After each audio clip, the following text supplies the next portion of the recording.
Hello दोस्तों, कैसे हैं आप सब। आशा करता हूं कि आप सब ठीक होंगे। मैं योगेश आप सबका इजी एजुकेशन में स्वागत करता हूं। आज के विषय को शुरू करने से पहले आप सबसे अनुरोध है, अगर आप इस चैनल पर नए हैं तो चैनल को सब्सक्राइब करें और बेल आइकन को प्रेस करें, जिससे कि आपके पास हमारी न्यू अपडेट्स और वीडियोस आसानी से और सबसे पहले पहुंचे। दोस्तों, इससे पहले हम कुछ और अध्यायों को पढ़ चुके हैं, उनका लिंक आपको डिस्क्रिप्शन में मिल जाएगा, तो आप उन्हें वहाँ से देख सकते हैं। तो चलिए आज का विषय शुरू करते हैं।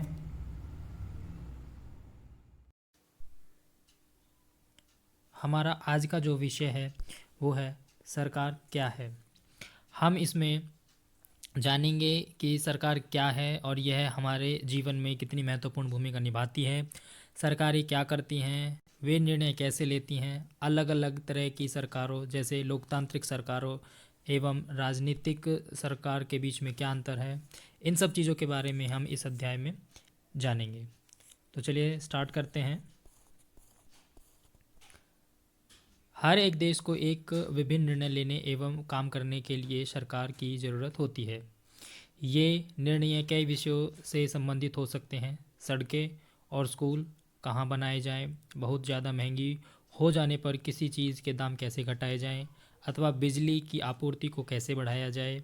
सरकार कई सामाजिक मुद्दों पर भी कार्यवाही करती है। उदाहरण के लिए सरकार गरीबों की मदद करने के लिए कई कार्यक्रम चलाती है। इनके अलावा वह अन्य महत्वपूर्ण काम भी करती है, जैसे डाक एवं रेल सेवाएं चलाना।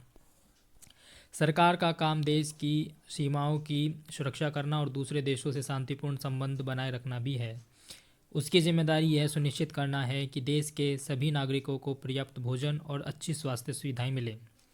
जब प्राकृतिक विपदा घेरती है, जैसे सुनामी या भूकंप, तो मुख्य रूप से सरकार ही पीड़ित लोगों की सहायता करती है।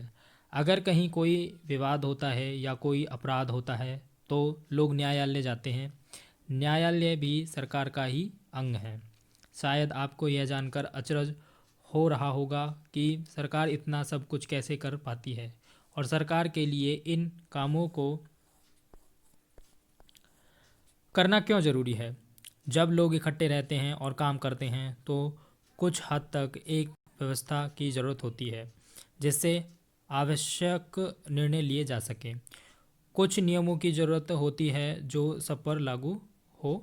उदाहरण के लिए संसाधनों के नियंत्रण और देश की सीमा की सुरक्षा की ज़रूरत होती है, ताकि लोग सुरक्षित महसूस कर सकें। लोगों के लिए सरकार कई तरह के काम करती है। यह नियम बनाती है, निर्णय लेती है और अपनी सीमा में रहने वाले लोगों पर उन्हें लागू करती है।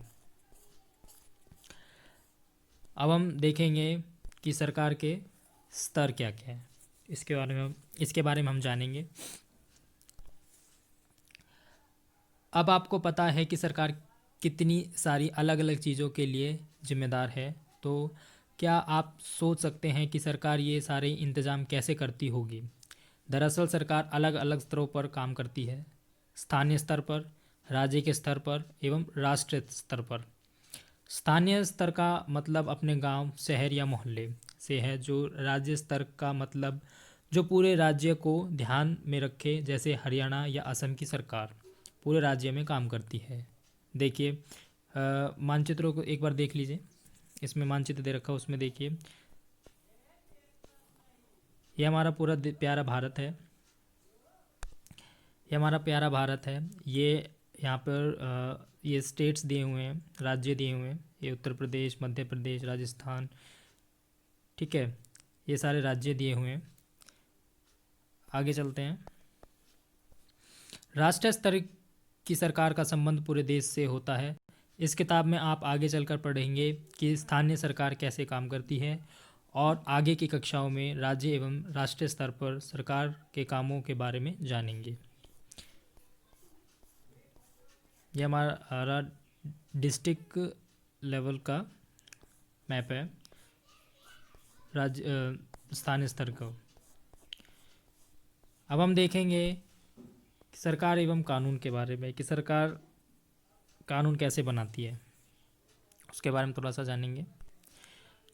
सरकार कानून बनाती है और देश में रहने वाले सभी लोगों को वे कानून मानने होते हैं। केवल यही वह तरीका है जिससे सरकार काम कर सकती है। सरकार के पास जैसे कानून बनाने की ताकत होती है, वैसे ही यह ताकत भी होती है कि लोगों को कानून मानने के लिए बाध्य करे। उदाहरण के लिए एक कानून है कि गाड़ी चलाने वाले के पास लाइसेंस होना चाहिए। अगर कोई लाइसेंस के बिना गाड़ी चलाते हुए पकड़ा जाए तो उसे जेल की सज़ा काटनी पड़ती है या जुर्माना भरना पड़ता है। सरकार जो कार्यवाही कर सकती है, उसके अलावा अगर लोगों को लगे कि किसी कानून का ढंग से पालन नहीं हो रहा है तो वे भी कुछ कदम उठा सकते हैं। उदाहरण के लिए अगर किसी व्यक्ति को यह लगे कि उसको उसके धर्म या उसकी जाति के कारण किसी नौकरी में नहीं लिया गया, तो वह न्यायालय जा सकता है और यह दावा कर सकता है कि कानून का पालन नहीं हो रहा है। तब न्यायालय आदेश देगा कि क्या कदम उठाने की ज़रूरत है। अब देखेंगे सरकार के प्रकार। सरकार कितने प्रकार की है। सरकार को निर्णय लेने और कानून का पालन करवाने यानी उन्हें बाध्य बनाने की शक्ति कौन देता है? इस प्रश्न का उत्तर इस बात पर निर्भर करता है कि उस देश में कैसी सरकार है। लोकतंत्र में तो लोग ही सरकार को यह शक्ति देते हैं। लोग ऐसा चुनाव के माध्यम से करते हैं। वे अपनी पसंद के नेता को वोट देकर चुनते हैं। एक बार चुन लिए जाने के बाद यही लोग सरकार बनाते हैं। लोकतंत्र में सरकार को अपने निर्णयों एवं उठाए गए कदमों का आधार बताना होता है और सफाई देनी होती है। एक दूसरी तरफ की सरकार होती है जिसे राजतंत्रीय सरकार कहते हैं। इसमें राजा या रानी के पास निर्णय लेने का और सरकार चलाने की शक्ति होती है। राजा के पास सलाहकारों का एक छोटा सा समूह होता है जिससे वह विभिन्न मुद्दों पर चर्चा कर सकता है। अंतिम निर्णय लेने की शक्ति उसी के पास रहती है। लोकतंत्र के समान राजतंत्र में राजा या रानी को अपने निर्णय के आधार नहीं बताने पड़ते और न ही अपने निर्णयों की सफाई देनी पड़ती है।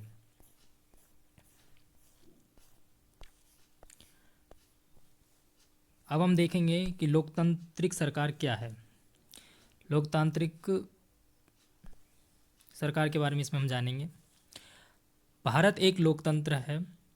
इस लोकतांत्रिक व्यवस्था को पाने के लिए हमने लंबी लड़ाई लड़ी है। संसार में और भी कई देश हैं जहां लोगों ने लोकतंत्र लाने के लिए संघर्ष किया।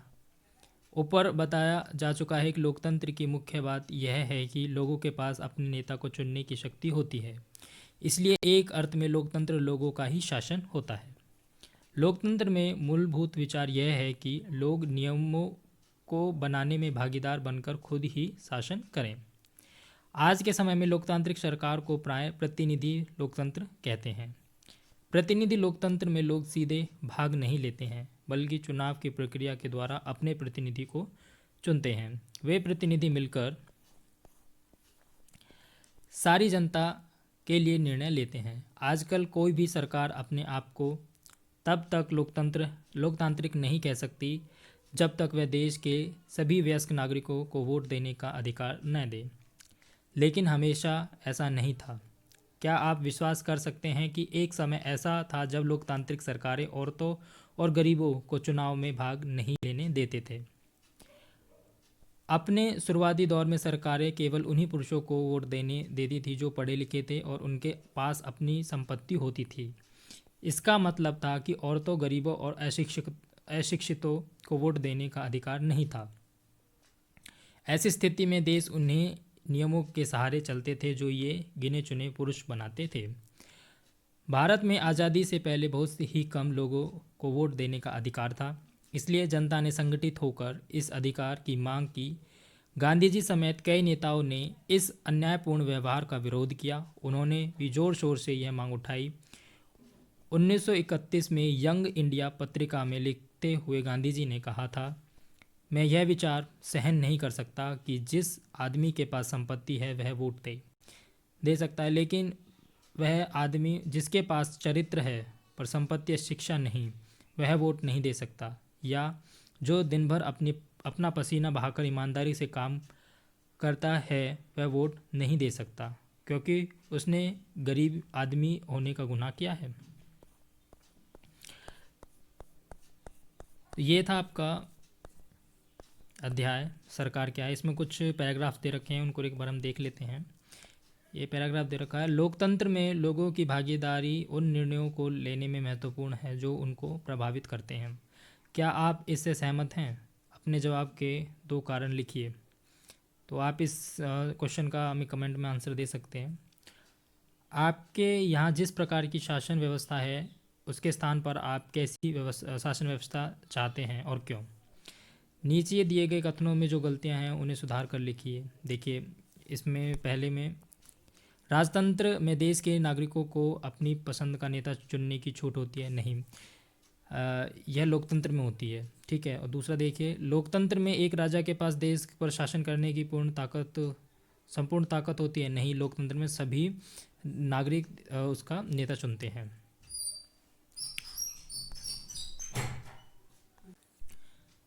राजतंत्र में राजा या रानी द्वारा लिए गए निर्णयों पर लोग प्रश्न उठा सकते हैं, नहीं।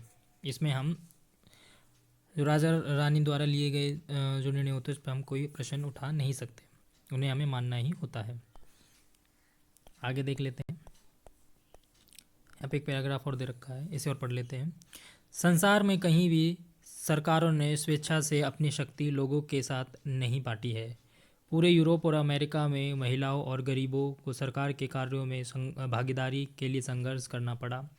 महिलाओं द्वारा मताधिकार के लिए किए गए संघर्ष ने प्रथम विश्व युद्ध के दौरान और मजबूती पकड़ी। इस आंदोलन को महिला मताधिकार आंदोलन कहते हैं और अंग्रेजी में इसे सफ्रेज मूवमेंट कहते हैं। सफ्रेज का मतलब होता है वोट देने का अधिकार। युद्ध के दौरान बहुत से पुरुष लड़ाई में थे, इसलिए महिलाओं को उन कामों को करने के लिए बुलाया गया जो पहले पुरुषों के काम माने जाते थे। जब महिलाओं ने विभिन्न प्रकार के काम और उनकी व्यवस्था करना शुरू किया तो लोगों को यह देखकर बड़ा आश्चर्य हुआ कि उन्होंने महिलाओं और उनकी क्षमताओं के बारे में क्यों इतनी गलत रूढ़िबद्ध धारणाएं बना रखी थी कि महिलाएं ये काम नहीं कर सकती। इस तरह महिलाओं को निर्णय लेने के समान रूप से योग्य माना जाने लगा। महिला मताधिकार आंदोलन भी साथियों ने सभी महिलाओं के लिए वोट देने के अधिकार की मांग की। उनकी आवाज़ सुनी जाए, इसके लिए उन्होंने जगह जगह पर अपने आप को लोहे की जंजीरों से बांधकर प्रदर्शन किया। उनमें से कई क्रांतिकारी महिलाएं जेल गई और भूख हड़ताल पर बैठी।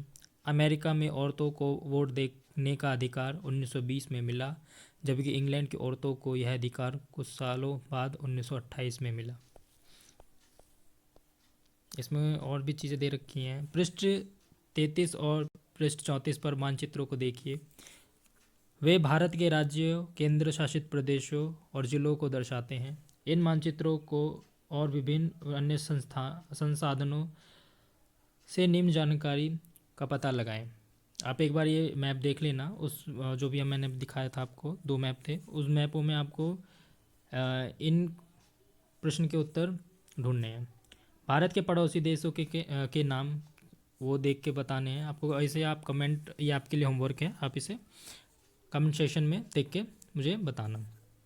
अपने राज्य या केंद्र शासित प्रदेश या उसके पड़ोसियों के नाम, अपने ज़िले और उसके पड़ोसी ज़िलों के नाम, अपने ज़िले से राष्ट्रीय राजधानी के लिए जाने वाले मार्ग। ठीक है, एक बार ये और देख लेते हैं। नीचे की तालिका में दिए गए कथनों पर नज़र दौड़ाइए। क्या आप पहचान सकते हैं कि वे सरकार के किस स्तर से संबंधित हैं? उनके आगे निशान लगाएं। तो एक बार देख लेते हैं। भारत सरकार का रूस के साथ मैत्री संबंध बनाने का निर्णय, ये एक देश से दूसरे देश के बीच में हो रहा है, तो ये कौन सा है? ये राष्ट्रीय स्तर का है।